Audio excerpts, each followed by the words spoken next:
I refuse to believe that you welcome the killing of innocent children and grandparents, or that you accept hospitals, schools, maternity wards, for God's sake, being pummeled with Russian missiles and bombs. Then, a final personal assault on Russia's leader. Ukraine will never be a victory for Russia, for free people refuse to live in a world of hopelessness and darkness. We will have a different future, a brighter future, rooted in democracy and principle, hope and light, of decency and dignity, of freedom and possibilities. For God's sake, this man cannot remain in power. The White House was quick to clarify Joe Biden wasn't calling for regime change, though his feelings about Putin had already been made clear on this trip to Poland, here meeting Ukrainian refugees in Warsaw. You're dealing every day with Vladimir Putin. Look at what he's done to these people. What does it make you think? You butcher. On the fourth and final day of a trip to Europe, President Biden also held talks with the Polish leader. It's a sign of the vital role this country is playing in the West's support to Ukraine's war effort. Many weapons gifted by NATO allies to the Ukrainian military are sent over the Polish border into its war-torn neighbour.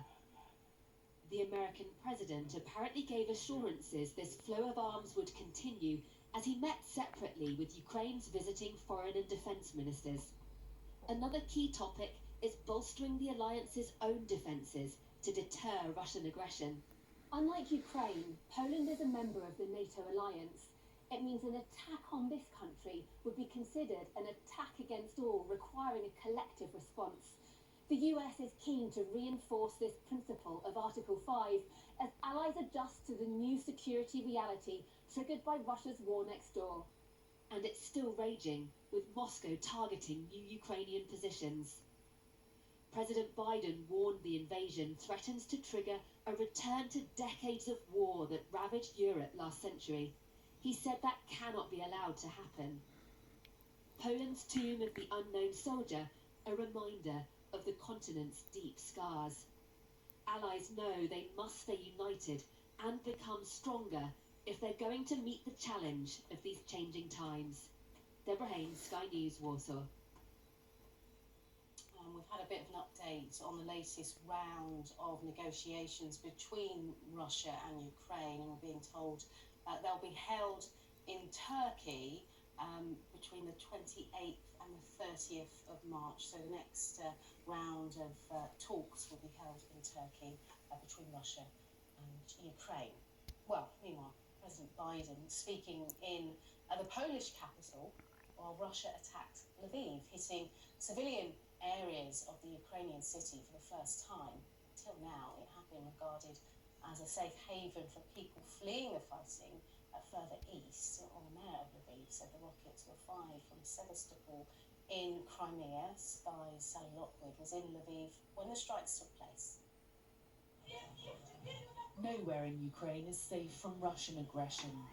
Moments after the sound of jets broke a peaceful afternoon in the western city of Lviv, we watched flames rip through a fuel depot after 2 missiles struck.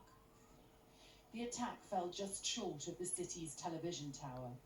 It's not clear if this may have been the intended target. But it wasn't over. With more strikes, can you see? Soon after, as we were preparing to go on air, behind us came the sound of more explosions. The second hit was a military depot on the outskirts of the city, but the smoke billowing behind us has broken the confidence that Lviv is a city of sanctuary. This is a first strike on a populated civilian area of a city that's offered a safe haven to so many, an unsettling development for people who fled from untold horrors in other areas of the country, but also perhaps not a coincidence that the strike comes at a time where President Biden, the leader of the free world, isn't far from here, just across the border over in Poland. This is something few expected here, but many feared. And shortly after the first attack, panic and suspicion were rife. We witnessed several arrests. There's a lack of trust that people could be helping the Russians. at a time where Russian ground forces have failed in many areas of the country. A reminder they've advanced in the eastern Donbass and the south. Lviv's mayor confirming this attack on his city were from rockets fired from Crimea's largest city, the area annexed by Russia in 2014. I underline one more time, we don't know what is the next target of the Russian rockets which were fired today from the city of Sevastopol. Today they hit many times, facilities in Lviv as well as in the country. All of us are in the same situation. The faster we receive quality weapons and air defense weapons, the safer our cities and citizens will be. Lviv has become a refuge for so many families already traumatized by war. This attack may have been a message to the West, but it's shattered a sense of safety in the city so many have come to for protection. Sally Lockwood, Sky News, Lviv in western Ukraine. Well, Russia has now confirmed it was responsible for yesterday's attack, and these pictures were released today by the country's defence ministry, which says the attack was carried out using cruise missiles.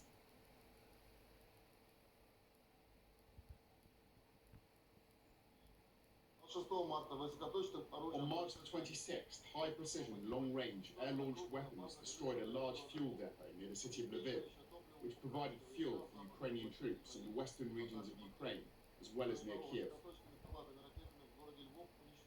Well, let's get more on the situation in Lviv. And joining me now is retired Air Vice Marshal Sean Bell, who is an advisor at Universal Defence and Security Solutions. Thanks for joining me, Sean. First question, what type of missiles are we looking at there? And can anyone in Ukraine even stop them? Yeah, I'm always a bit sceptical about what the Russians say about what they're doing, since there's a whole network of lies around, but it's pretty evident that they weren't artillery or mortar fire, because they're quite close-range weapons. What looks far more likely, there was some form of standoff weapon, and they had a precision guidance, so they are pretty smart, probably cruise missile type things. The West would know, West intelligence would know where they were launched from, I don't know. But these things tend to be pre-programmed, they can fly down through valleys, they can fly a tailored route, so they're quite unpredictable in terms of where they're going to go.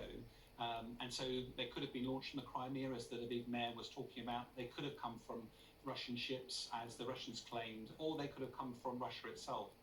In terms of defence, there are two really sorts of defending against air threats, one of which is mobile, surface-to-air missiles, and one of which is fixed sites. The Ukrainians have been very effective at using mobile surface-to-air missiles because they're quite difficult for Russia to know where they are, and therefore they've been very successful at shooting down Russian aircraft, and therefore keep Russians from the skies, or limiting their ability in the skies. The trouble is with the cruise missiles is they tend to need static radars to be able to look down into the valleys to see these things coming, to provide a sense of warning. And the trouble is those fixed sites become vulnerable to attack from the Russians. So again, we've got to be really careful with cruise missiles. They're unpredictable flight path. They tend to hide behind the terrain, and therefore they're very, very difficult to target. The positive thing is that these things are phenomenally expensive, they're very high tech, and it's very unlikely Putin has a big wardrobe full of these, and probably won't want to use too many of them too early in the campaign. Sean, the other line that I wanted to talk to you about, we're hearing that Ukraine's military intelligence chief has said that Russia, they want to split Ukraine into two. Okay, so, and then on top of that, they're saying that Russian-backed rebels in Luhansk are saying they want to hold a referendum on the region, joining Russia. I mean, what can we make of this? Well, I think there's two issues. First of all, let's go back to Lviv and say that the artillery, or the fires on the ground at Lviv, would normally be a precursor to ground forces going in. And I think we've seen 150,000 Russian troops have largely stalled in Ukraine. Also, Lviv is 1,000 miles away from Russia, so the logistics supply chain would be a nightmare. So it looks very unlikely that Russia's about to launch a ground offensive against Lviv. So why have they done this? Probably three key messages, one of which to send a clear message to President Biden, who isn't that far away. Second one for the international media, who tend to imply that Lviv is out of harm's way at the moment. And third one for Ukraine as a whole, to say, whilst it's a big country, Russia can touch you wherever you are in that country. But I think going back to the question then of what happened, where Russian focus is, undoubtedly their strategic priority will remain Kiev, the centre of political power. But it looks really unlikely that they're going to be able to make much progress in the near term there. So what's more likely is they focus on the Donbass region, focus on that land bridge between Crimea to the south and Russia, which needs to squash Mariupol. And once you get to that stage, there's just the faintest hint that Putin might be able to take a positive narrative out of that for his domestic audience and therefore negotiate. The downside is it's very difficult to see how Ukraine would be able to accept such a thing. And turning to your final point of Russian referendum, I have to say I'm probably not the only person who's deeply sceptical when you hear the words Russian and referendum in the same sentence. Sean, thank you so much for that insight there. Our other story today then, schools in England are to be asked to ensure that their working weeks are at least 32.5 hours long by September next year. Now, the new requirement will be published tomorrow in the school's white paper, which aims to see 9 out of 10 students leaving primary school having reached the expected standards in numeracy and literacy. Well, earlier on Sophie Riggs, she asked the Education Secretary, Nadeem Tahawi, about levelling up between private and state schools. Remember in 2008-9, that was the financial crash and the crisis that led to us having to tighten our belts and, of course, try and get the economy back on its feet. Thank goodness we managed to do that, because then we got the pandemic, where we've had to spend 400 billion making sure that people's jobs are protected and, of course, businesses are protected. But if you look at the settlement I've just got, is an additional 7 billion by 2024-25. Much of it front-loaded, by the way, so 4 billion of that comes early. It's effectively restoring per pupil funding to 2010 levels. You've got a lost decade, haven't you, effectively, of growth in funding for comprehensive schools and state school pupils. But also, you know, as I just explained, we had to get through the financial crisis On the backs of collapse. state school pupil funding. Well, but the important thing is to continue that investment now and deliver.